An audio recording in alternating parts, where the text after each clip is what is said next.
I'm not sure the reason that you're here. I do know that if you stay open-minded, you're going to get a lot from this class. So welcome, and I look forward to working with you guys today. All right. Thank you so much, Stephen. And you will be hearing some amazing, life-changing things from him. We have about 8 hours of material that is packed into 4.5 hours. So there is a lot we are going to cover.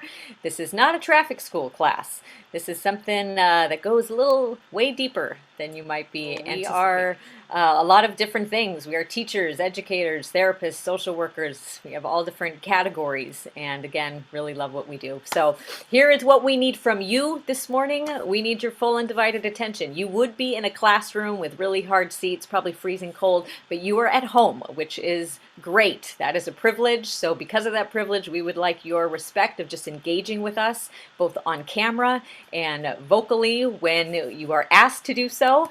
Otherwise, please, again, keep your mics muted. If you do have a comment, because we are limited in time and it does get a little out of control with so many people, we will have certain delegated times for that. And we will ask you just to raise your hand. We will call on you. So please respect that. Also, there's a chat box at the bottom. If you're on a phone, look for the button that says more, and then you will see chat. Respond in the chat box. This is going to be a digital footprint, proof that you were participating in class. We're not recording this class, so later on they're going to look in the chat box to make sure you were participating. So if there's nothing there, no comments from you, that could be problematic. So you want to leave comments and engage with us live as well. All right, and on the right, you see something that says save the word.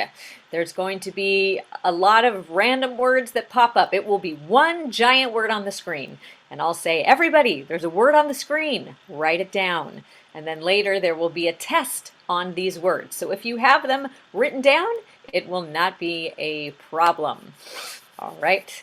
So again, this class is hard to fail. That's the only way you fail is if you don't participate or if you're at work or doing something else where you can't engage in this class. Please go ahead and reschedule this class. You can call the number on your letter or email. But otherwise, let us jump right in. A little discussion. So in the chat box, please, tell us in a sentence or two, tell me in a sentence or two, what brought you here today, what happened, and don't just say, my license was suspended. All right, we know a lot of you had your license suspended or whatever. Give us kind of what led up to that. Why was it suspended? How did the things happen that led you to right now? All right, so try to give some detail if you can. And only I can see it, so it is confidential, but I will read them out loud without your name, just so we get an idea of why we're all here today. So I want you just to jot down a few things in your own life. What was your high-risk situation? What were some of your early warning signs? I don't know why my PowerPoint got messed up here. What were some of your possibly out-of-control signals? Did this involve any substance abuse or whatever it was for you that led you to some kind of a conflict, a big moment in your life, something that you were screwed. You had no choices left. That car was taken away. The kids were taken away. You lost the place that you were living in. Again, it could be small or big. So just jot down on your own notes what happened in your situation. And again, you don't have to use this situation. You can use something else. You can go back in time. But let's really try to be self-aware and kind of unpack these things. It starts with being honest with ourselves and taking responsibility.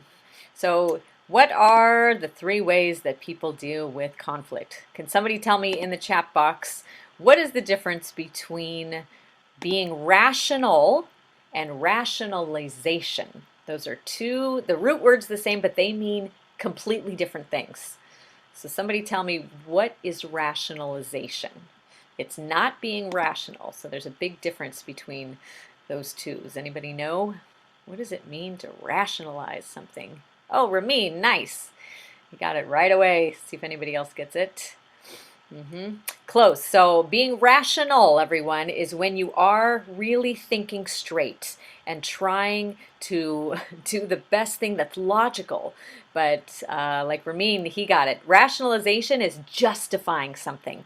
It's saying something that you know is not the answer or that is straight up wrong, but you're making it okay in your mind, right? You walk into that big department store and you're like, this company makes millions of dollars a day. They're not going to notice one shirt gone or one lip gloss. Like, give me a break. I've given them more of my money. It's fine. No one will notice. Actually, everybody write this down. And Steven's going to tell you a bunch of times, but I'm going to preempt him and tell you right now. Write this down. As I think, so I feel. As I feel, so I do. And as I do, so I have. So one more time. As I think, so I feel. As I feel, so I do. As I do, so I have. And this is just a reminder that everything starts with our own perceptions. We actually control our feelings. And a lot of you maybe grew up with some toxic environments, codependent people, where you were trained that you made someone sad, you made someone upset, or maybe you used that on other people. You made me so mad, it's your fault I did this. But in fact, we are the ones that are in control, even of our feelings.